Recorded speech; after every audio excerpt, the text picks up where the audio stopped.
Online, everything looks real. Deals, messages, even people. But not everything is true.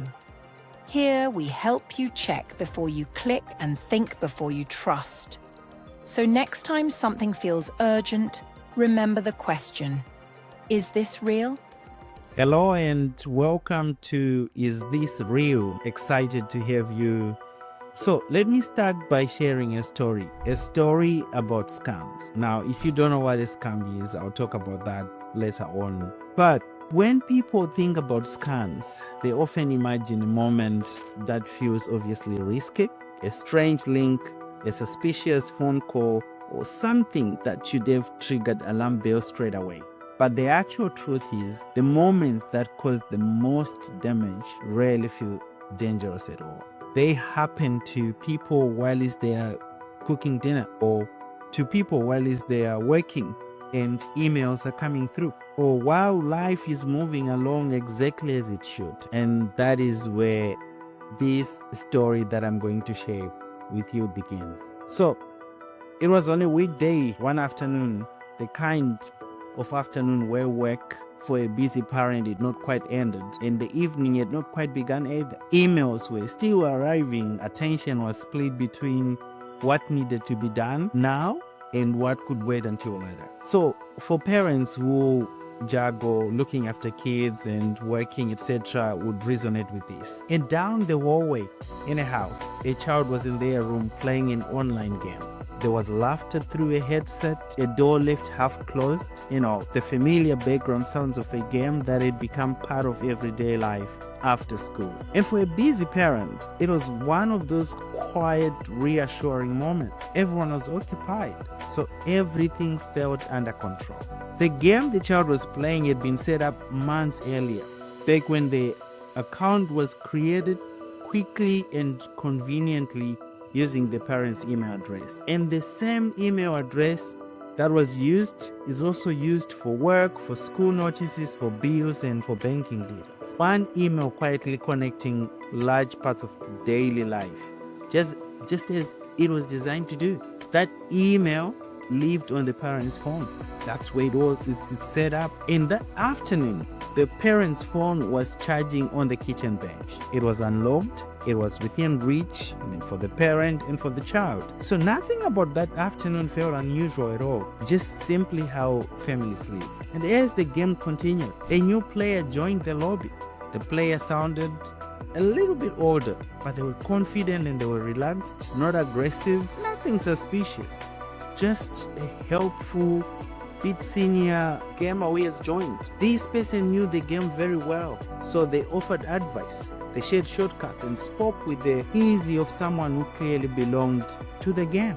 Trust was formed slowly and naturally, not because anyone tried to force it, but because familiarity is a way of doing that quietly.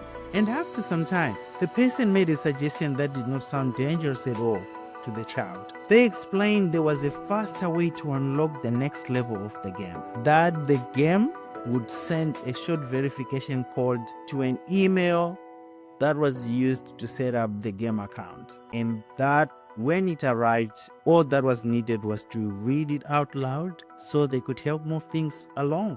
That's progress from a child's perspective. So again, for those who don't know, inside the world of games, this makes perfectly sense. Unlock things. Codes help you progress. Codes feel normal. And almost immediately, a notification appeared on the parent's phone.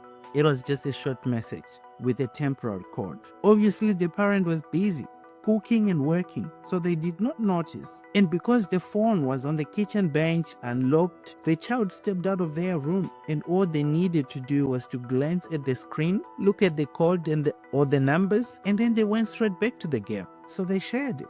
They shared the code. There was no sneaking in this.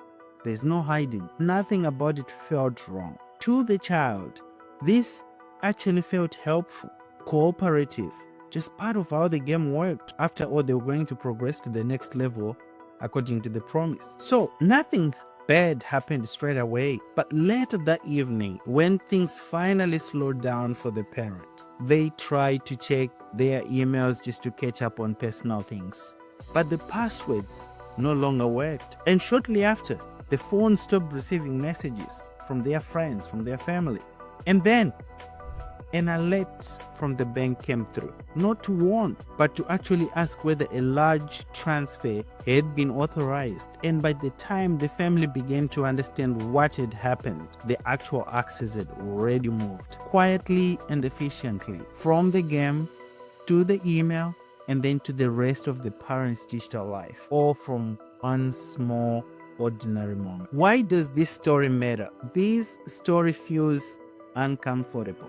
And not because it is dramatic, but because it is familiar to most people. Nothing about this story feels reckless, and nothing about it feels obviously wrong. And that is exactly why it matters. This is not a story about bad parenting, and it is not a story about unsafe games either.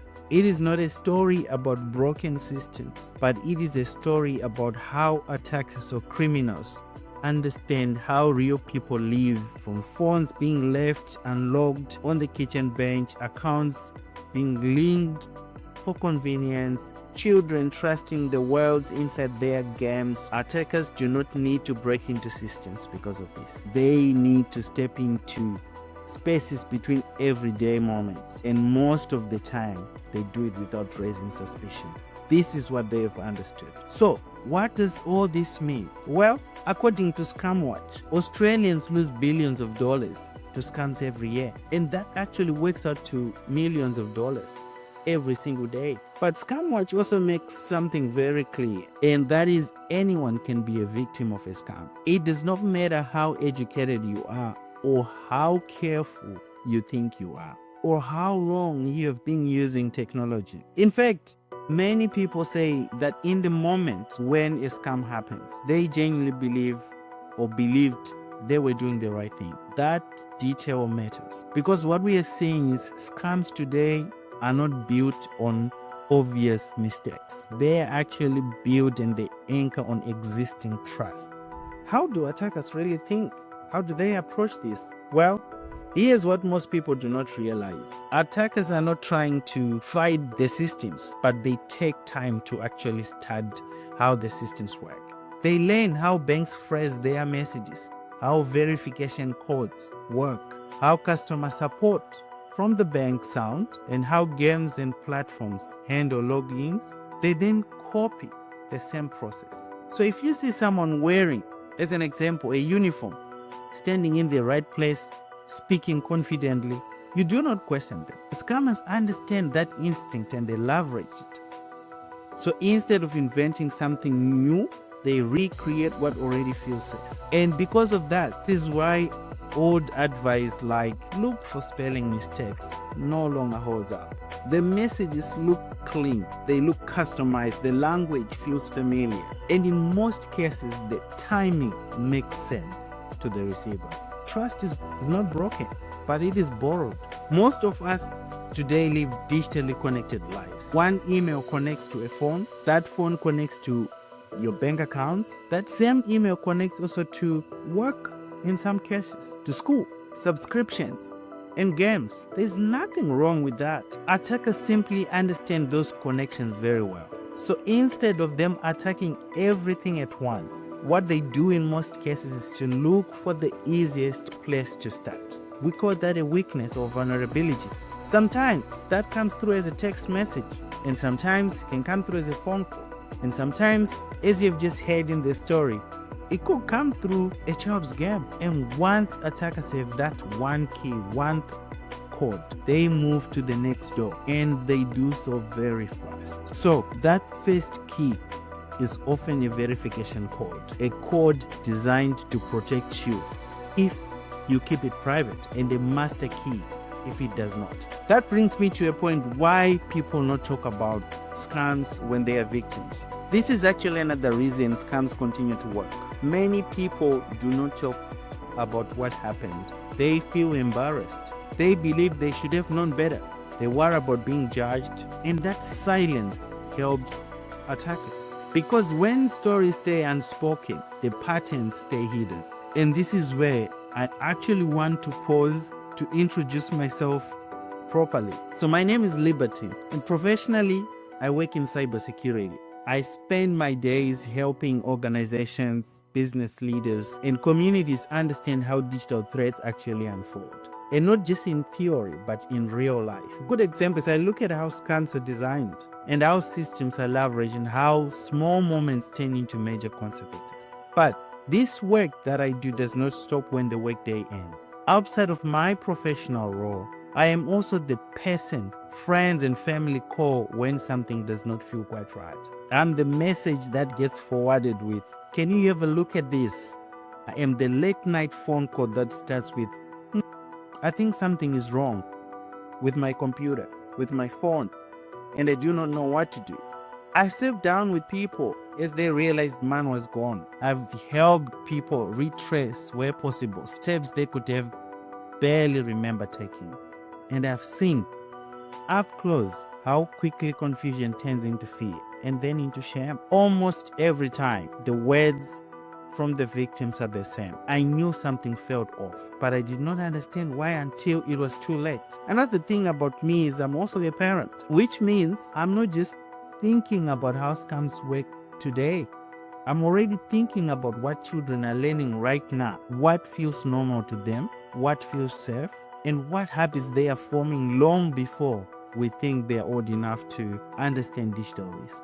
That combination, the professional experience, the real world conversations, and being a parent is why Is This Real exists. The goal of Is This Real is very simple: to make digital safety feel achievable for everyone, and to replace panic with clarity, and to help people protect what matters to them: their money, their identity, and their confidence. And we do this not by telling you to distrust everything, but by helping you understand how the same trust you have to the systems you work with every day is being copied, shaped, and redirected in the digital world.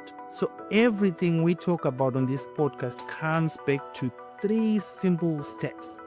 Pause when something feels too urgent, because urgence in most cases is the fuel scammers rely on. Verify using a source you already trust, not just depending on the link or the number or the message itself that you've been provided with. And act only once you know the truth. Act can also mean doing what is safe and appropriate. And if something is wrong, acting also means reporting it to your bank, to ScamWatch. We'll share some of the details in terms of how you can do it, especially to ScamWatch, and to the right authorities, depending on what has happened. And do this so others are protected too. That importance of identifying a pattern. I want you to think of this like crossing a busy road. You stop, you look, and then you move. That pause is not hesitation, it is protection. So if you have a story, whether you were targeted or whether you paused just in time before something worse happened, we would like to hear it. Other people will benefit from it. And not because you did something wrong, but because your experience might be exactly what someone else needs to recognize a pattern and stop. So, how do you share your story? You can reach us at info@isthisreal.com.au. And I believe that sometimes the most powerful stories begin with something actually did not feel right. So I stopped. Looking forward to seeing some stories coming through. In the next episode, I will be joined by my daughter, Daisy. We are going to talk openly about online gaming, not from fear or not from theory, but from inside the real parent-child conversation.